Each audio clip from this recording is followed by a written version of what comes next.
Hi, இன்றைக்கி என்ன பார்க்கணுன்னா ஆட்டோவில் பிடிஎஃப் டிராயிங் இன்சர்ட் பண்ணுறதுக்கு முன்னே நம்ம இப்போது டிராயிங்கில் உள்ள ஸ்கேல் வந்து செக் பண்ணோம். அந்த ஸ்கேல் எப்படி வந்து செக் பண்ணுறதா இன்றைக்கி பார்க்க போகிறோம். லாஸ்ட் வீடியோவில் நம்ம 1:1 ஸ்கேல் இருந்துச்சு, அப்படியே இம்போர்ட் பண்ணிட்டோம். இப்போது ஸ்கேல் சைஸ் மாசலோ அது எப்படி வந்து செலக்ட் பண்ணுறதா பார்க்குறோம். இப்போது ஒரு மிஷின் லேஅவுட் ஓப்பன் பண்ணிட்டோம். மிஷின் லேஅவுட்டில் பார்த்தீங்கன்னா இங்கே கீழே பார்த்தீங்கன்னா பாட்டம் தான் பிடிஎஃப் ஸ்கேல் 25.4:1 இருக்கும். இப்போது அந்த ஸ்கேல் வந்து 25.4க்கு வந்து ஸ்கேல் வந்து ரெடியூஸ் பண்ணியிருக்காங்க. அது வந்து எப்படி பார்த்துருந்தது. இப்போ இங்கே ஸ்கேல் இருக்குல்ல, இங்கே என்ன பண்ணுங்கள், அதே ஸ்கேல் இங்கே 25.4 அடிங்க கொடுத்து இங்கே பிடிஎஃப் லேயர் அப்படியே இருக்குல்ல, அது அப்படியே ஓகே கொடுத்துங்க. இப்போ ஓகே கொடுத்துட்டு இப்போது இம்போர்ட் ஆகிடும்.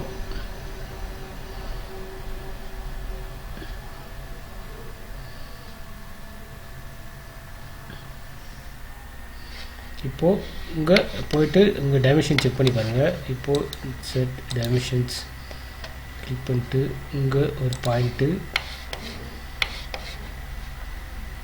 இங்கே ஒரு பாயிண்ட் கிளிக் பண்ணிங்கன்னா இங்கே 57.0753 வருதுல. இப்போது இங்கே ஸ்கேல் செட் பண்ணோம். அப்போது கேல்குலேட்டர் அடிங்க. அதேமாதிரி வந்து இங்கே 2053 டிவைடட் 57.053 கொடுத்தீங்கன்னா 52.991 இருக்குல்ல, அது வந்து இப்போது ஸ்கேலாக செட் பண்ணோம். இப்போ என்ன பண்ணுங்கள், இங்கே எஸ்கேப் ஊற்றுங்க, இங்கே அடிங்க ஸ்கேல் ஸ்கேல் ஸ்கேல் அடிச்சுட்டு கிளிக் பண்ணிங்க. செலக்ட் ஆப்ஜெக்ட் கேட்கும், ஃபுல்லாக செலக்ட் பண்ணிங்க. இப்போது ஸ்பெசிஃபிக் பாயிண்ட் கேட்கும், இங்கே கிளிக் பண்ணிங்க. இங்கே வந்து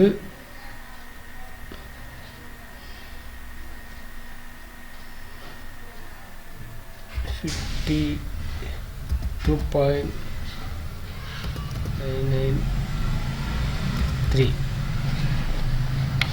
கொடுத்தீங்கன்னா கொடுத்துட்டு இங்கே ஜூம் பண்ணி பார்த்தீங்கன்னா இப்போது டைமென்ஷன் நியரஸ்ட்டு வந்துடும். கரெக்டான டைமென்ஷன் கொடுத்தா கரெக்டாக வந்துடும். ஓகே ஃப்ரெண்ட்ஸ், இந்த வீடியோ பிடிச்சா கமெண்ட் பண்ணி லைக் பண்ணி மற்ற ஷேர் பண்ணி தேங்க்ஸ் ஃபார் வாட்சிங்.